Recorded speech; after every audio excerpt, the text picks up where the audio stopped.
Hi there everyone, this is the House of Knitting podcast. Welcome. Thank you so much for coming over and checking me out. This is episode 8. My name is Kristen, also known as Mama Holmes on Ravelry and Mama Holmes NC on Instagram. Today is Tuesday, January 19th, 2016, and it has been over a year since my last podcast. Well, somewhere within a year, or like at a year or just less than. So I have missed everybody. I've gotten so many messages and just shout outs on the board asking like if everything's okay and where I've been, and it's been a crazy year. So much has happened, so I'm not going to bore you with everything that's happened. I am going to kind of tell you the big highlights of the year because it's really important, I think, in moving forward with the podcast. But so why don't you grab your knitting or your spinning or your crochet and just sit down with me and let's chat for a little bit. Since the beginning of the podcast, I have been in graduate school, and I have a 4-year-old son. So at the time that I started podcasting, he was 2, turning 3, or he had already turned 3, I can't remember. And I was balancing graduate school and being a stay-at-home mom, and I had a little bit more time on my hands, but I was pursuing my degree in professional counseling. And at the end of the semester, we have to, or at the end of our program, we have to do a 3-semester internship, which means basically it's, drop my yarn.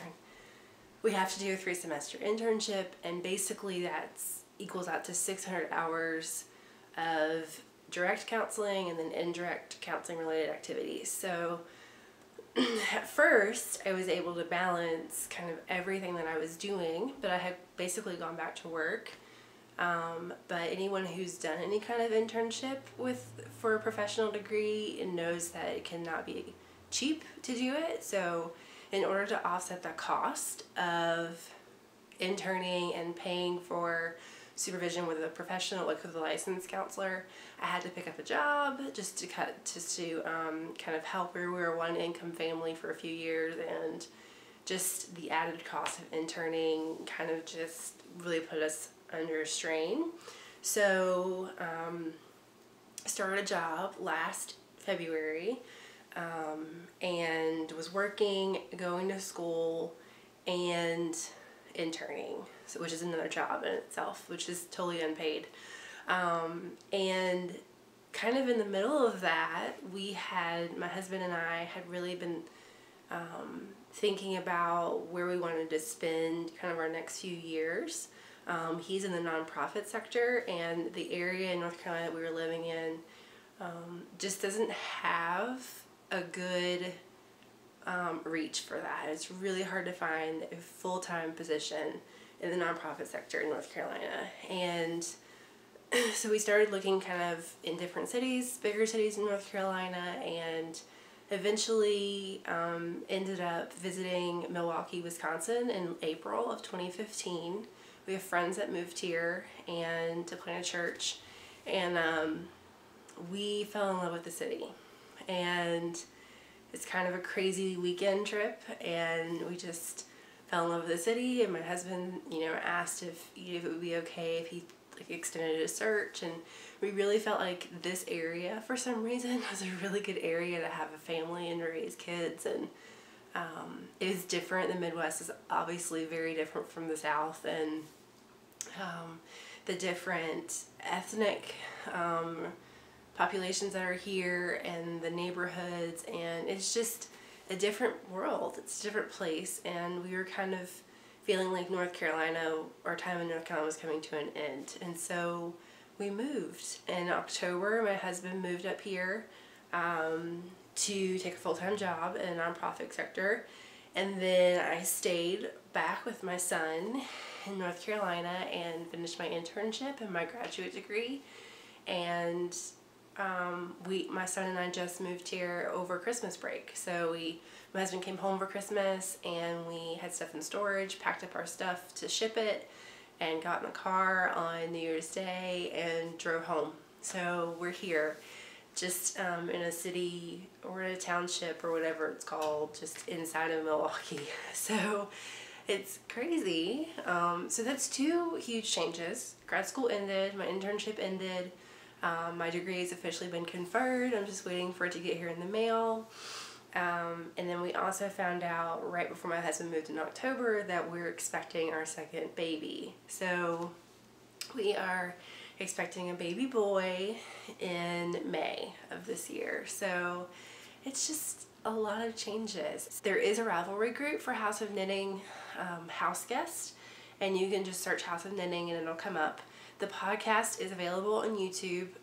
There are old episodes on iTunes, but I do not think that this time I'm going to be loading to iTunes. It's just a long process. It's kind of expensive, and we're back to one income again, and so I just want to be kind of mindful. And a lot of podcasts are available on YouTube, so I think it's a good place to put my episodes, and depending on how the next few months go, then I'll make a decision about iTunes. But as of right now, I'm not going to be updating iTunes. So I think that's it, really.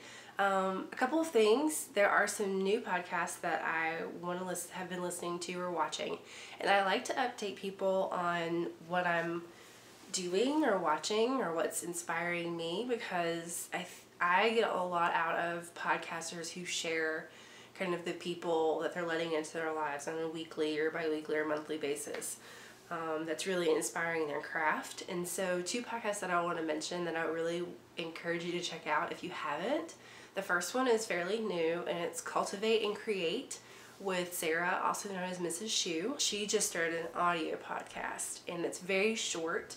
I usually do listen to the podcast when I'm doing dishes, because we don't have a dishwasher. So it's a good 15 minutes, I think, maybe 20 minutes, and it's just really quick, bam, bam, bam. And this is something that I want to knit and something that I want to wear, something that I'm reading, and it's great. I don't know what her plans are for the future, but I love the podcast. She's got a cow that just started.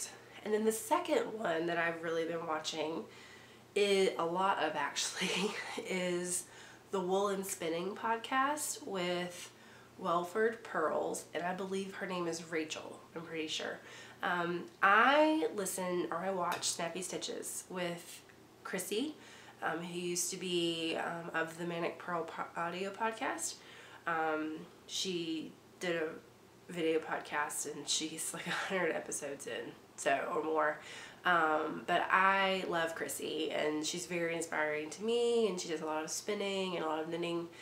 And she mentioned the Wool and Spinning podcast, and I went over and watched it. And Rachel puts out a monthly podcast, and it's fairly long. It's an hour and 15, but it's mainly about hand-spun knitting. And she talks a lot about how she's spinning her fiber, and I went to the beginning of her podcast and watched her progress and in her podcasting, and she was spinning commercial top, and has recently, within the last few months or several months, really started to explore breeds and undyed breeds and getting the fleece and processing a fleece and spinning it, and she's just very, very knowledgeable. And sometimes it is a lot. If I was watching them back to back, and about episode 4, I was I have to turn it off, because it's just so much information, and it's such good information, and it makes me want to go jump on my wheel as soon as I'm done watching. I mean, that's how awesome she is at what she talks about, how great she is at teaching and explaining, and she has some tutorials on her YouTube page, and just go check her out. She has a blog that she writes on regularly, and it's just really, really interesting. So cultivate and create, and then wool and spinning. So I've been working on my Cozy's Memories blanket. This is version 2, and it's with the recipe that Kemper from Junk Yarn put out.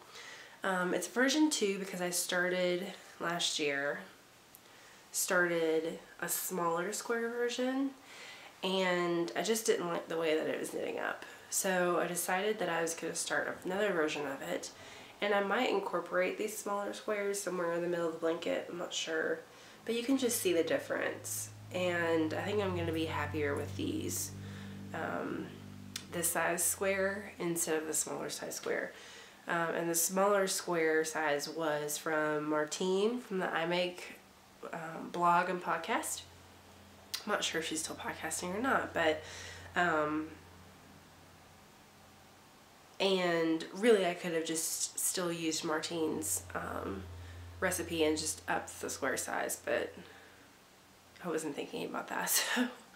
So yeah, and I actually have lots of minis in my basket that I've been pulling from, and some that really good friends sent me right before I moved. But Anne and Janice from the Carolina Fiber Girls podcast sent me some minis, and Anne is a huge spinner, so I'm sure that some of these that she sent me are actually hand spun. So I'm really, really, really excited to use these. This one, oh my gosh, I love this one. And I'm so sorry that there's no focus on the camera today, but we're doing the best we can. So yeah. Do you do a Cozy Memories blanket? Do you collect sock yarn scraps? Because I would love to connect with some people who do. And I know that there are some like Facebook groups and I think even some ravelry groups where they're doing like sock yarn mini scraps. I know Molly from a Homespun House does swaps. So I would love to get in on those now that I'm back to crafting, for sure. Anyway, and I am doing them on straight needles because it is easier, I think. And I'm doing them on size 3 straight needles, and yeah, 46 stitches. The recipe's free, so go check it out. Okay, next on my list that I'm knitting currently is my Glitz at the Ritz shawl. And this shawl, I'm actually, oops, just knocked the camera. Move it back to where it was. This shawl, I was inspired by Chrissy from who's Manic Pearl, from the Snappy Stitches podcast, to cast on, and I just love it. This is my, of course I stopped in Miller Row. Jeez. This is my like challenge yourself project. I want to try to challenge myself this year with my knitting and not knit so many, like, I love simple because I'm a young mom and was in school and working, and I love simple projects, I really do. But I really want to challenge myself this year in what I'm doing. So this is my challenge myself project, and it's Glitz at the Ritz, and it's by Helen Stewart of the Curious Handmade podcast. It's a free pattern that was printed in Knitty, and I am knitting this out of Dreamin' Colored Jilly, which I got from a yarn store when I was at the Into the Wool retreat a couple years ago, and it's colorway, you can't even see that, I'm so sorry, it's colorway 748, which is the Pinot. It reminds me of a really awesome glass of red wine, actually, which I can't have right now. It's the Pinot colorway, and that's pretty true to color, what you're seeing. Actual color. It's beautiful. I need to hurry up and finish because I am starting to lose light. It gets so light here, or so dark here so early. It's crazy. I am using the crochet method, crochet needle method, and I'm using a 10, size 10, 1.30 millimeter crochet hook, and I'm using 6 odd seed beads just from Michael's, and they're kind of a coppery color, and I wanted something that provided like a really pretty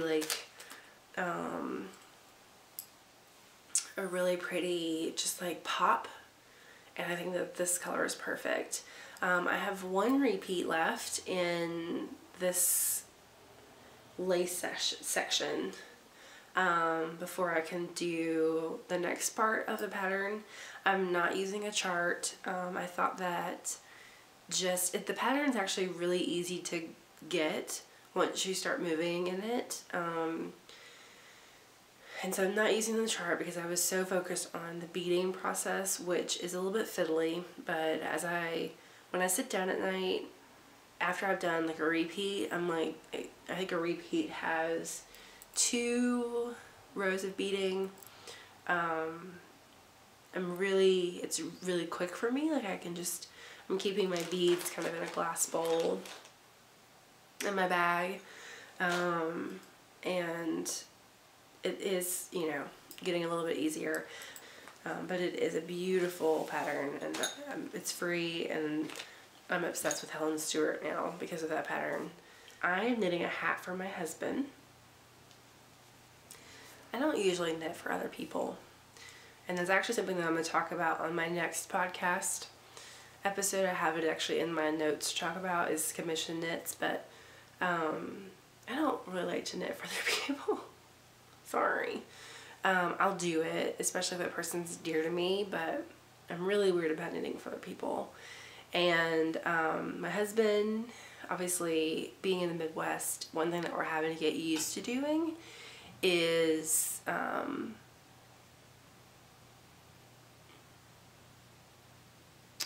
shoveling snow. He has to shovel because I'm pregnant. I can't get out there and shovel. And he needs a hat, a better hat. I knit him a Christopher hat. I knit him a Christopher hat a while ago, and this pattern is by Jane Richmond. It's a pay-for pattern, so I'm not going to give away like the secret sauce of the pattern, because I am going to respect the fact that it's paid for. But, and you probably won't be able to see this, but it's a reversible double layer hat, and one side of the hat is plain or solid, and then one side of the hat is striped, and it's really, really warm because it's a double layer hat. So I'm knitting him another one. It's actually more of like a toque, so it just hits him like, he has like this much of his ear poking out of the bottom, and when you're out in really cold weather shoveling in the morning or at night, you need something, you have to cover your extremities. You have to cover your ears and your hands and your feet, and so I'm knitting him another one, and this is just the solid side. I just started it yesterday. I'm knitting him another Christopher hat, and I'm gonna add like 2 inches. So I think the pattern says to knit to 9, and then start the side of the stripes out of the hat. I'm actually going to knit to 11 or 12 so that he can like pull it down in almost into his coat, really, to keep warm, because he loves the hat. He just doesn't cover his ears. So yes. So I just started that. It's a really quick knit. I'm doing it on size 7 needles. The needles are bamboo because it's just what I could find, and it's just really slow going. It's just kind of a slog. So I've been knitting it while watching some Netflix, but so yeah. Christopher is the name of the hat, and I'm not gonna do the same stripe sequence. So I'm gonna stripe it with this. This is just, I'm using Patton's Classic Worsted, and this is the Mercury colorway, and this was some in my scrap bag, and I think it was like emerald. I used it for a different project and obviously did not link the colorway, which is crazy. It's not crazy, it's just what I do. So I'm going to do the stripe side with this and this, and I'm probably going to do wider stripes and a little bit more like not so planned stripes, just because I had just a little bit left. So it calls for 2 full balls. I remember not using 2 full balls when I knit it the first time, so I had a lot left over. So I think I'm just gonna knit and then kind of see where I'm at when I start the striped hat and the striped hat, and then kind of decide if I need to add another color or what. So yeah, and I'm actually knitting it out of wool instead of, I think the first one was out of superwash, and I'm knitting it out of wool because it's just warmer. So let me see. Okay, on my wheel I am a spinner and I'm working on kind of a long-term project. I am spinning some undyed rambouillet, and I have 4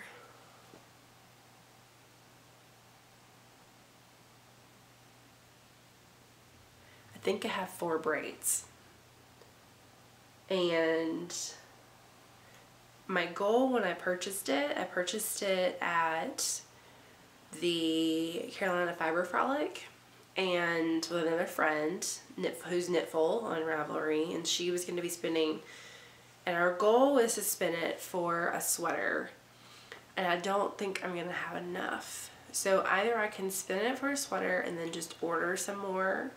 I found some on Paradise Fibers, or I can find another wool to pair it with and do kind of like a color work yoke sweater.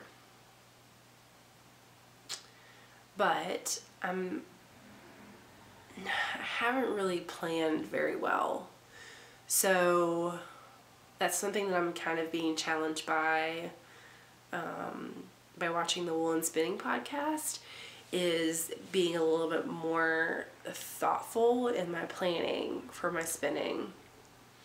So worst comes to worst, I'm gonna have several skeins of this finished yarn, and I'm just gonna dye it several different colorways, and maybe do like a large shawl, maybe do a 3-ply for socks. I don't really know that Rambouillet would make the best socks, though. It's very soft. It might just be like lots of shawls or cowls or hats or something. We'll see. I'm not really stressed about it. I do love how it's spinning. It's a great fiber to spin. So yeah, I am kind of itching to start something else because it's a lot of this. So I'm thinking about another combo spin. I'm also thinking that instead of spinning another combo spin, that I really should pull out my hand spun and knit something with it. And so I don't want to jump ahead, but that's part of my goals for 2016, is to knit through my hand spun. So we'll see.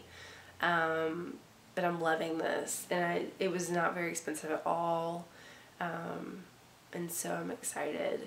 My goal for the sweater was a 3-ply yarn. So I would really like to do a 3-ply, and if I don't have enough for a sweater, then I can use it for something else. So we'll see what happens. I didn't sample, I didn't do a spinner's control card. Like I said, I didn't plan. So my goal is to get through this bobbin, and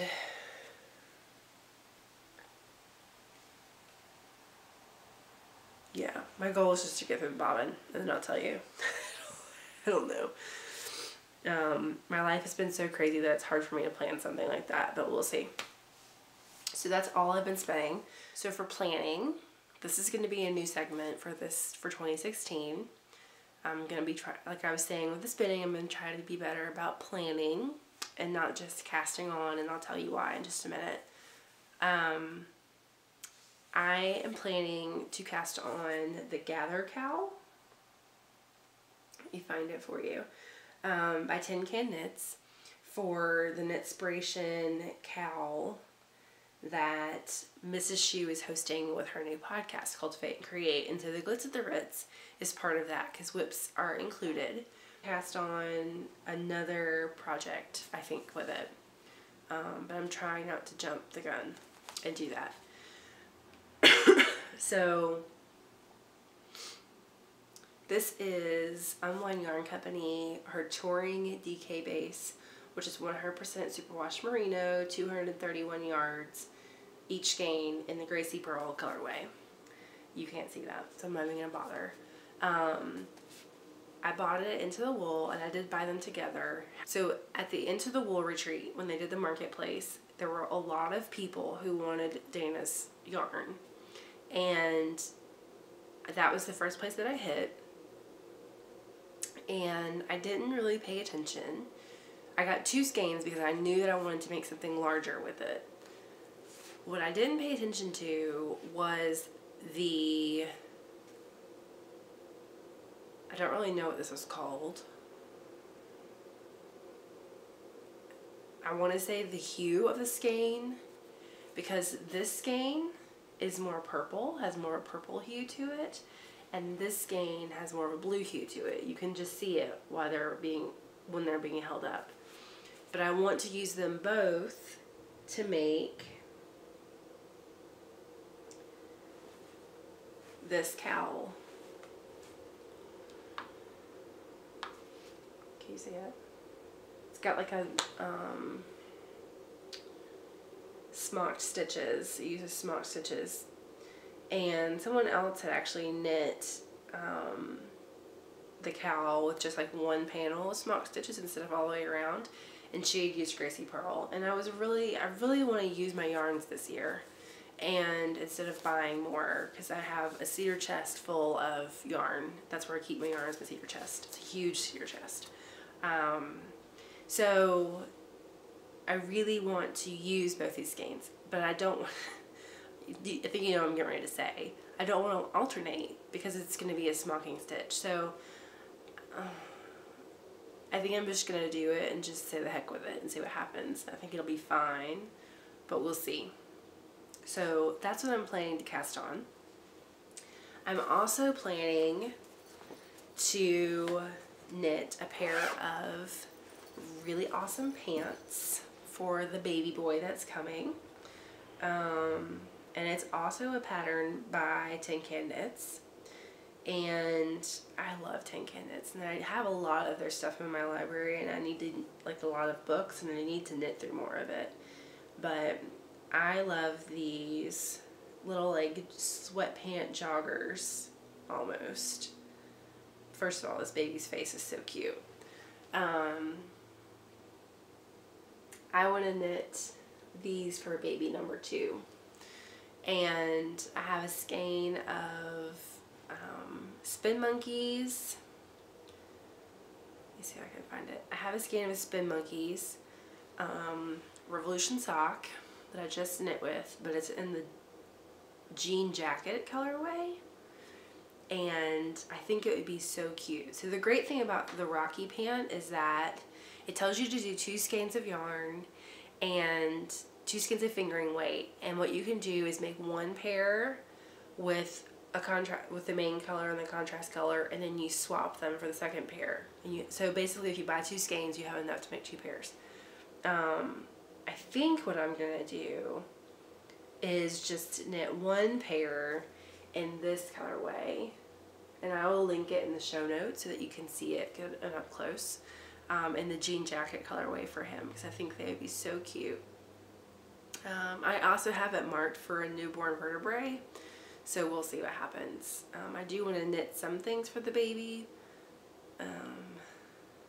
Actually, I wanted a little bit more for the baby than I did for Xander, but we'll see. So yeah. So those are the things that I'm planning. I'm also thinking through a baby blanket for the baby. I did a blanket for Xander when he transitioned from the crib to a big boy bed. And it came out more of like a toddler blanket.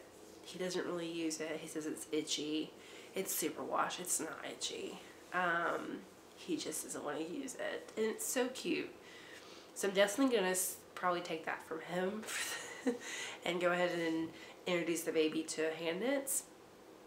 But I'm also thinking about the pop blanket, which is also a tin can knits pattern. Do you see a trend? And once again, inspired by Chrissy of the Snappy Stitches podcast. The only thing about this blanket is that I'm thinking she did her blanket for her daughter Emily in Noro Kurion, and when I was on Webs, I was just going to purchase it from Webs, and when I was on Webs it said that it's a dry clean only blanket. And I don't know that a dry clean only blanket for a baby is a really good idea. I don't know how Chrissy uses the blanket, but I want to use it. Like, I want him to have it in the crib. I want it to be almost like a security blanket. And so I don't know that it being dry clean only is a really good idea. Especially if he's anything like my first one when it comes to nursing. And yeah, those of you who have had kids know that babies spit up. And so I don't want to have to throw it, like to take it to the dry cleaners every time he spits up on it. So I'm still thinking through that.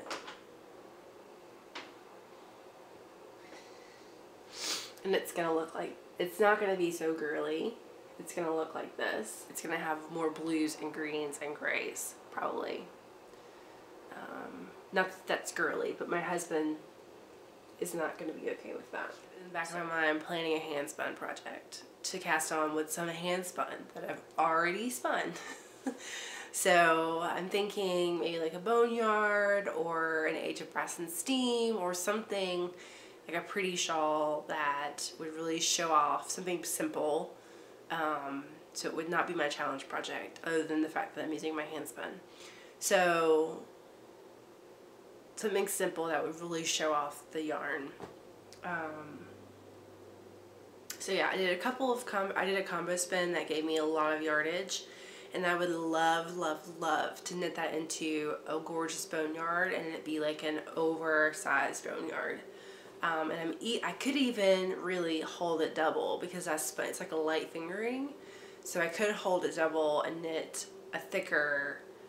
I think boneyard is is like a worsted weight, DK weight pattern. So I could hold that together, the combo spin, and a boneyard. So we'll see. I just have a couple of things rolling around in my head. I do want to cast on gather. I need to get my husband's hat off the needles first. And I would like to go ahead and cast on Rocky for the baby. Because I want to knit 2 pairs by the time that he comes in May. Sorry for the camera switch. I ran out of room on my other camera, and so I thought I would just come right over to my webcam. It's set up right here and just finish. So, and all I'm going to do is talk for a second. Goals. I'm not much for resolutions, but I do want to kind of set some goals in place.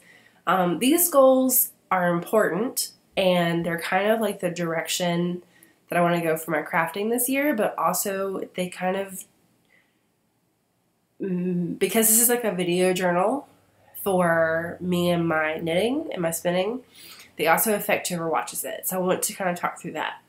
The first is to finish my palm to pin before I cast on another sweater. My palm to pin, if you are a new listener, was a sweater that a cardigan that I cast on, I don't even know how long ago. A long, long time ago. I mean, a couple of years ago, maybe, or a year and a half ago. Yes, it doesn't matter. What matters is that in the House of Knitting podcast group, we had talked about like this year of the sweater challenge, and I was challenging myself to be more to actually dive into sweater knitting, because sweater knitting is like a technique all in itself. And there are knitters that only knit sweaters, and there are knitters that just knit accessories. And I really wanted to dive into what's it like to knit a sweater that actually works and fits. The palm to pin has been frogged. And if you follow me on Instagram, I kind of wrote a memorial post, "Here lies my palm to pin." And you can go back and read that if you like. But basically, the palm to pin did not fit. And it was a lot of hours of knitting, a lot of blood, sweat, and tears went into that sweater. And it's not easy. It's an all-over lace pattern. And I had serious dreams about that sweater and goals, and it just did not work.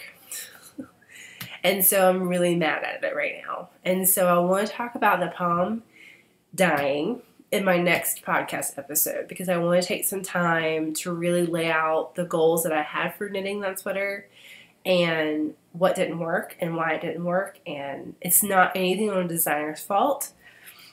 But I definitely think that there are some things that are important when you look at knitting a sweater like that, and when you look at investing time in it. And so I want to talk about that at length, and kind of weave that in the next episode. I do want to have alluded to this earlier. I want to do more challenging projects in 2016. So I do want to challenge myself, maybe in lace. I want to challenge myself in knitting handspun. I'm thinking maybe it would be awesome to have like a month of handspun where all I do is knit handspun projects. I don't know. In addition to those goals, I would like to see myself knitting more with my handspun. I would like to see myself actually sitting at the wheel and planning, hey, I'm going to spin this Friends in Fiber BFL silk because it's going to make a gorgeous Shaylin shawl. Or these two braids would look gorgeous spun up in a combo spin. And instead of just spinning it end to end, I'm going to kind of like arrange the colors. You know, like I want to be a little bit more present and a little bit more, I can't think of a word because I'm pregnant. I like my brain is mush, really. But I want to be a little bit strategic. Let me be a little bit more strategic in how I do things when it comes to my crafting. Like not casting another project right now because I have 4 on the needles. Last week, it took me 2 days to do this. And I put a picture on Instagram. I reskeined 19, because I found one the next day. I reskeined 19 skeins of yarn that had been caked up for projects and that had just sat. And maybe the project had been started and I had did a couple of rows on it and then left it for dead. That's not good. And for people who actually invest in their hobbies and purchase indie dyers and spend $150 on sweater yarn or yarn for a sweater or whatever.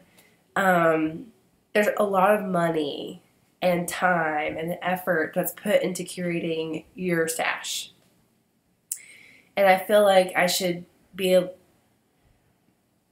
little bit better about pulling a hank out or a skein out and saying, I'm gonna knit on this. I'm gonna wind this up into a cake. I'm gonna knit on it. So I just want to be a little bit more strategic about pulling stuff out of my stash. The last goal, and this is where you come in. All of this feeds into one big goal, and that's podcasting. I have to admit that I really, really struggled coming back to podcasting. because I don't feel like I have much to offer.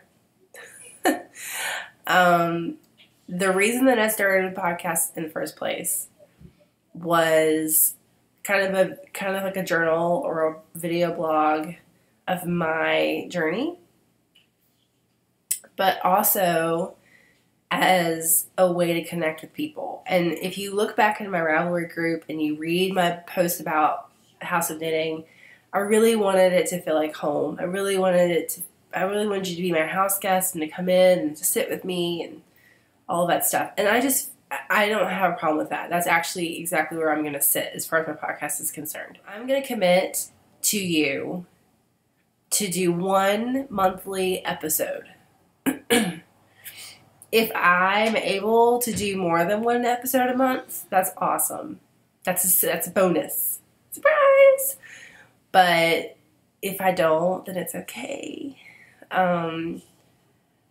Welford Pearls, Spool and Spinning, does monthly podcasts, and I think it's great. So I just, with my life and the new baby coming, and I just don't know what my life's going to look like in 5 months, and so 6 months. And so I just really want to get into it again and do it and get into a schedule and have fun and talk and mingle and all that good stuff. And I'm also in another part of the country, and there's lots of retreats and there's new people to meet, and that's like one thing that I'm really excited about is there's a new wool festival that I can go to that's an hour from my house, and I can, go into Chicago, which is an hour from my house, and go to Stitches, Midwest, and when I lived in North Carolina, Stitches South was 6 hours for me. So there's always new opportunities, and I just want to be able to share my new opportunities with you and connect in a new way. And so, with that said, you can find the podcast at house-of-homes at blogspot.com. There's show notes that will be there. The episode also will be there too, so you can stream the episode from the website via YouTube. Please subscribe on YouTube that's how you watch your podcasts. That way you know when I have a new episode. I don't know the specific date of the month that I'll podcast, so it'll be a good way for you to keep up with when I have a new episode out. The Ravelry group is also a good way to get in touch with me and to see what's going on in the world of the House of Knitting. So go and join if you're not already a member. And let's just get to know each other and chat. And for those of you who have stuck in and held in there waiting for me to come back, thank you so much. I appreciate it. And this has been a great experience to sit down and do this again after being gone for so long. So I hope that you and your family and your friends are well, that you are enjoying your crafting, that 2016 has started out with a bang for you, and that you're really enjoying the new year. I know we are. We have great things to look forward to.